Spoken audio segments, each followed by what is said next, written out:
So I've been casting for myself for a year and some weeks now, and so I feel very confident that I can give you guys a really good review on the KayaCast. I feel like casting in small studios is becoming really popular now, and that's very exciting. I feel like a lot of you guys are here for the casting videos because there isn't a ton of information out there about how to do it. One of the biggest questions when you're looking into casting for yourself is, do you want to vacuum cast or do you want to do the centrifugal casting? I personally have never used a centrifugal casting table. I immediately knew that the idea of slinging metal around my room at a high speed was not going to be okay for me. That was not something that I would feel comfortable doing. And honestly, that is why I went with the vacuum table. It's one of the main reasons why I went with a vacuum table. Another thing that I didn't really understand, and maybe someone enlightened me, but I didn't understand why these centrifugal tables were so expensive. The KayaCast has a vacuum motor inside. It just seems like much more of a complicated piece of equipment, whereas this centrifugal machine, I felt like someone's really handy uncle could probably build it, and yet they're just about the same price. So that was something that I also didn't understand. It seems like a more basic piece of equipment, and you also only get the centrifugal part of it. You don't get the vacuum table to vacuum your investment like you do with a KayaCast. So there are some things that I just don't understand what the benefit is of centrifugal casting, and maybe I'll look it up and put it right here, give some pros and cons on what the internet thinks the pros and cons are. But I did end up choosing a vacuum table. I chose the KayaCast, and I do not regret it. It has been one of the best and most reliable pieces of equipment in my studio, and let's talk about it for a little bit. One of the things that you're going to need in your casting setup is a vacuum table so that you can vacuum the air bubbles out of your investment so that you don't have bubbles touching your pieces and you get a nice clean cast. And if you're casting for yourself in an at-home studio, you probably don't have oodles of space for a bunch of different equipment sitting on a table. And that's something that's really nice about the KayaCast, is that it is a 2-in-1 system. You've got your vacuum table on one side and then the casting chamber on the other, which makes a lot of sense because you need a vacuum pump in order to create that suction. So why not include it in one unit where you can do both? The KayaCast also allows for a lot of growth. You can fit some pretty large flasks in here. It comes with, I believe, a 3-inch by 4-inch flask, which is pretty good for all of your standard size pieces of jewelry. If you're going to end up casting more volume or larger pieces, they have a bunch of adapters that you can use in order to cast those larger items. So the chamber, as you can see, is gigantic, and you can get a bunch of different adapters in order to put different size flasks in here. So you're not going to be stuck with one size flask as you grow in your casting journey. So it comes with this bell jar that can fit a 6-inch flask in here, which is pretty big for any of your typical daily work. Learning how to cast can feel really complicated and overwhelming. So the fact that this thing is so easy to use, there's only 2 buttons or knobs, and that's it. It's really not complicated at all. So you guys see me use this unit a lot in all of my videos. So if you ever want to see it in action, I'll put some clips in here, but also you can look back at some of my videos. I even have a whole step-by-step guide on casting from beginning to end, and I share a lot about the KayaCast there.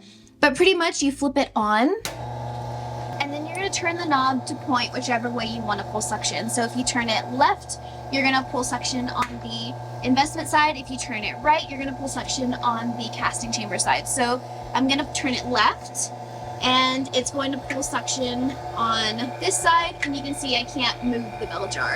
And then you just release the vacuum, the pressure goes down, and then you can remove the bell jar and you can just turn it off. The one thing that you have to remember with this machine is that you always need to release the vacuum before you hit the off switch. So if you have a flask in here, you pour the metal and then you do vacuum release so that you can take the flask out. Otherwise, the suction is so strong you will not be able to take out the flask. If you turn it off first without releasing the vacuum, then you can pull oil throughout your entire pump and you can damage the unit. So you have to remember to always release your vacuum first and then turn off your unit. Another thing about working with the KayaCast, and this isn't really pertaining to like the quality of the tool itself, but I feel that perforated flasks work a lot better in this machine because it has all of the holes to draw the vacuum out through the sides.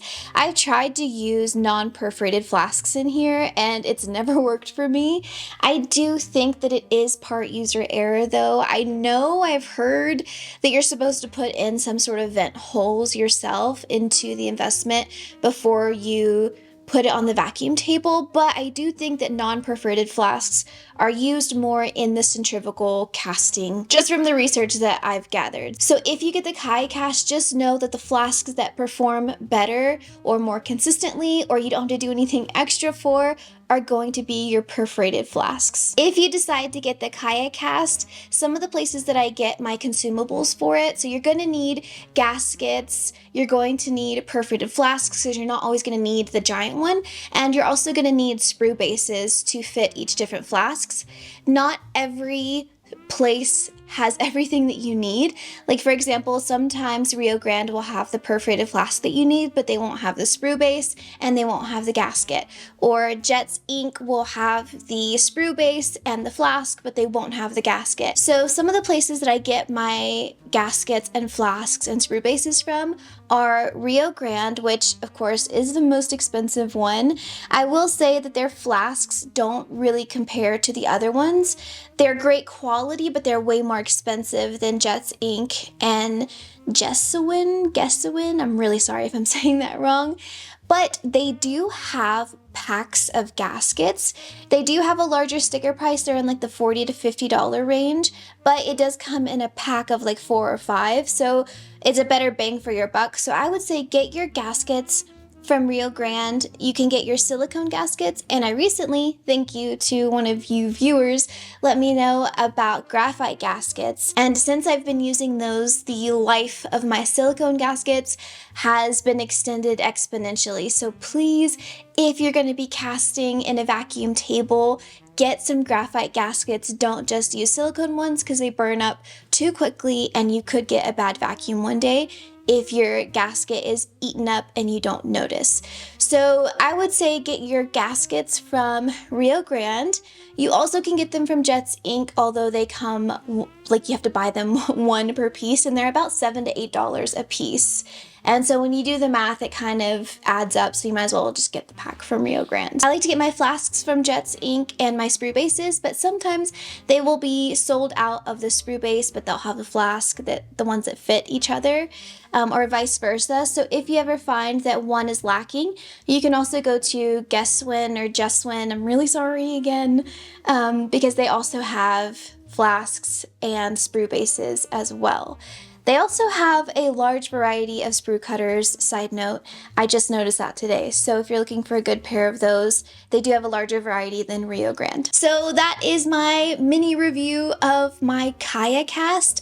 They have so many different versions of this table, it seems. I've seen some that look identical. I don't know what it is with that. I don't know if they are identical, so I can't really speak on the quality of other ones. I've seen Durable that looks just like it. It just has their logo on it. I've seen some Chinese knockoff ones. What else? I think I've seen an Arby one as well. As much as they all look like the exact same unit, I can't honestly say if they are or not. All I know is that I've been using the KayaCast for a year now, and it has been amazing. It's so easy to use. It's been completely reliable. I've never had any trouble with it. So if you are looking to get into casting and you're thinking about getting the KayaCast, I really, really, really do recommend it. And you don't have to sling any hot metal around your home. I really hope this video could help you guys make a decision. If these videos are helpful to you, please like and subscribe because it really, really does help my channel grow. It helps me set aside time to create these videos for you guys. If you have any questions, put it in the comments. If you have anything to add to this, or if you can let me know a little bit more about centrifugal casting and what you feel like the benefit is over this, then please leave it in the comments. I'd love to have a good conversation about it, and I will see you in the next video. Bye guys.